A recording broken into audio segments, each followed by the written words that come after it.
दोस्तों, आपका स्वागत है द करंट स्टेटस इस यूट्यूब चैनल में। दोस्तों, हम आज आपके सामने इतिहासों के पन्नों की कुछ अनसुनी कहानी सुनाने जा रहे हैं। जी हाँ दोस्तों, हम आज सुल्तान सलाउद्दीन अय्यूबी रहमतुल्लाह अलैह का फ़लसफ़ा, जिसका शार्ट के अंदर दोस्तों उन्होंने किस तरह से जेरूसलम पर जीत हासिल की थी इसके एक शॉर्ट डिस्क्रिप्शन हमने लिखी है दोस्तों, जिसके ज़रिए आपको सुल्तान सलाउद्दीन अय्यूबी रहमतुल्लाह अलैह के जीवन श्रेणी के बारे में हम बताने जा रहे हैं। दोस्तों, वीडियो लंबा हो सकता है, लेकिन वीडियो को पूरा देखें, स्किप मत करिए। दोस्तों, हमारे चैनल को सब्सक्राइब करिए और बेल के आइकन को दबाइए ताकि आपको सबसे पहले नोटिफिकेशन मिल सके। सुल्तान सलाउद्दीन अय्यूबी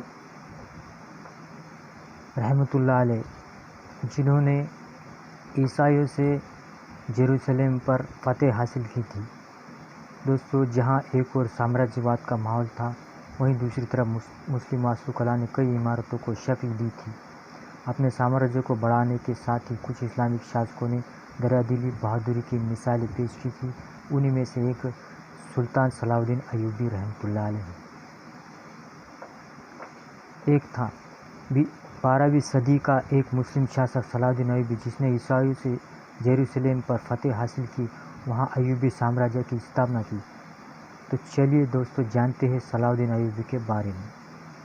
चाचा सलाउद्दीन अय्यूबी रहमतुल्लाह अलैह ने उनके चाचा से सैन्य प्रशिक्षण लिया था। 1137 ईस्वी को इराक के तिक्रिक शहर के एक कुर्द सुन्नी सैन्य परिवार में पैदा हुए सलाउद्दीन अय्यूबी का पूरा नाम अल नासिर सलाउद्दीन अय्यूबी यूसुफ इब्न अय्यूब था। इन्होंने बचपन में ही काफ़ी महत्वपूर्ण धर्मशास्त्रों की पढ़ाई कर ली थी। इन्होंने कुरान के साथ खगोल विज्ञान और गणित और कानून की भी शिक्षा हासिल की थी।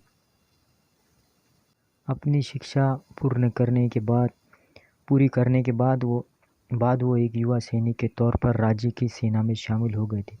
सलाउद्दीन अय्यूबी रहमतुल्लाह ने अपने चाचा असद अल दीन शिकोह के अधीन अपना सैन्य प्रशिक्षण आरंभ किया। उस समय वो असद जैगिद साम्राज्य की सैन्य टुकड़ी के सेनापति थे।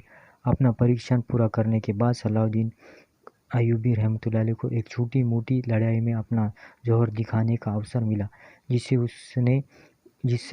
जिसे उन्होंने दोनों हाथों से कबूला। लड़ाई के दौरान सलाउद्दीन अय्यूबी का प्रदर्शन काबिल तारीफ रहा, जिसकी बदौलत आगे चलकर उन्हें सेना के अभियानों में बड़ी जिम्मेदारी सौंपी गई, काबिलियत के शहंशाह बनाया। सलाउद्दीन अय्यूबी की बहादुरी और युद्ध की समक्ष को देखते हुए साल 1169 में उन्हें सेनापति पर नियुक्त कर दिया गया और सलाउद्दीन अय्यूबी के चाचा शिकोह की 1169 में मौत के बाद सलाउद्दीन अय्यूबी को काहिरा में फातिमिद राजवंश के खलीफा ने अपना वजीर नियुक्त कर लिया। उन्होंने वजीर बनते ही फातिमी साम्राज्य को कमज़ोर किया और फातिमी की पैदल सेना को ख़त्म कर अपनी स्थिति को सुदृढ़ कर लिया और आखिरकार 1171 में फातिमिद खलीफा को ख़त्म कर सलाउद्दीन ने बगदाद में सुन्नी खलीफा को मान्यता दी। सन 1174 में सीरिया के उत्तरी मेसोपोटामिया के सैन्य नेता नूर अल दीन की मौत के साथ ही वहाँ सलाउद्दीन अय्यूबी का एक छत्र राज्य कायम होगा। इस समय सीरिया पर जेनगिदस का शासक था, मगर राजा की अचानक मौत के बाद गद्दी की जिम्मेदारी जेनगिद के नाबालिग उम्मीदवार के कंधों पर आ गई। ये सलाउद्दीन अय्यूबी रहमतुल्लाह अलैह के लिए एक सुनहरा मौका था और उन्होंने इस मौके का फ़ायदा उठाते हुए सीरिया पर अपनी हुकूमत जमा ली। सलाउद्दीन अय्यूबी रहमतुल्लाह ने सीरिया पर विजय प्राप्त करने के लिए मिस्र की संपत्ति का उपयोग किया। फिर उत्तरी मेसोपोटामिया जीतने के बाद सीरिया की ओर उत्तरी मेसोपोटामिया की संपत्ति को लेवान तक के ईसाई राज्यों को जीतने में झोंक दिया। स्थापित किया मुस्लिम प्रभुत्व। युद्ध में जीती गई संपत्ति का उपयोग कर सलाउद्दीन अय्यूबी ने बहुत से स्कूलों, अस्पतालों और संस्थाओं का निर्माण भी करवाया था। साथ ही उन्होंने सामाजिक न्याय की भी उचित व्यवस्था की थी। साल 1974 से लेकर 1187 तक लड़े गए अनेकों युद्धों में एक के बाद एक जीत हासिल करने के बाद सलाउद्दीन अय्यूबी का शासन अब अलेप्पो, दमिश्क और मोसुल समेत कई अन्य क्षेत्रों में फैल गया था। इन सभी जगहों पर सलाउद्दीन अय्यूबी ने अपने रिश्तेदारों को सरकारी पदों पर बहाल कर दिया और यहाँ अय्यूबी साम्राज्य की स्थापना की।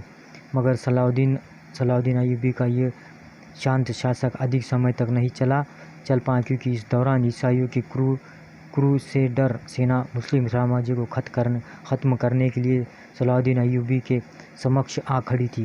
क्रूसेडर सेना यूरोप के उन ईसाइयों की फ़ौज थी जो दुनिया से मुस्लिमों को ख़त्म कर देना चाहते थे, लेकिन उनके इस सपने को खाक में मिलाने के लिए सलाउद्दीन अय्यूबी रहमतुल्लाह ने सामने खड़े थे। इस दौरान साल 1187 में इस्लामिक और क्रूसेडर फौजों के मध्य हतीन का युद्ध हुआ। इस युद्ध में सलाउद्दीन अय्यूबी ने अपनी युद्ध नीति का बखूबी प्रयोग किया और क्रूसेडर सेना को धूल चटाई। हतीम का युद्ध जीतने के बाद सलाउद्दीन अय्यूबी के लिए क्रूसेडर शहर जेरूसलम के दरवाजे खुल गए थे। अपनी इस जीत के बाद सलाउद्दीन अय्यूबी ने न सिर्फ जेरूसलम बल्कि उसके आसपास के अन्य शहरों को भी अपने मातहत कर लिया। हालांकि अपनी हार के बाद भी क्रूसेडर सेना पीछे नहीं हटी और वो लगातार सलाउद्दीन अय्यूबी के खिलाफ युद्ध करती रही। तीसरे युद्ध में क्रूसेडर सेना का नेतृत्व करने इंग्लैंड के राजा रिचर्ड प्रथम खुद आए थे, जिसके चलते आखिरकार क्रूसेडर सेना ने सलाउद्दीन अय्यूबी की फ़ौज को मात दे दी। युद्ध में हार के बाद सलाउद्दीन ने राजा रिचर्ड के साथ समझौता कर लिया, जिसके तहत वो राजा को इस बात पर मनाने में कामयाब रहा कि जेरूसलम में मुस्लिम समुदाय का प्रभुत्व बरकरार रहे। ईसाइयों के प्रति दिखाई उदारता। जेरूसलम में जब सलाउद्दीन अय्यूबी का राज आया तो वहाँ रहने वाले ईसाइयों को अपनी मौत का खौफ सताने लगा। उन्हें डर था कि कहीं सलाउद्दीन अय्यूबी की फ़ौज उन लोगों के कत्ल न कर दे। हालांकि ऐसा कुछ नहीं हुआ और सलाउद्दीन अय्यूबी ने अपनी उदारता और एक सच्चा मुस्लिम होने का सबूत देते हुए एक मिसाल कायम की और उसने सिर्फ ईसाइयों को खुलकर जीने का हक दिया, बल्कि उन्हें समान हक भी दिए। सलाउद्दीन अय्यूबी रहमतुल्लाह की ये उदारता केवल जेरूसलम में रह रहे ईसाइयों तक ही सीमित नहीं थी। साल 1192 में सम्राट रिचर्ड के बीमार होने पर भी उन्होंने आपसी भावना का सम्मान करते हुए खुद के चिकित्सक को राजा का इलाज करने के लिए भेजा।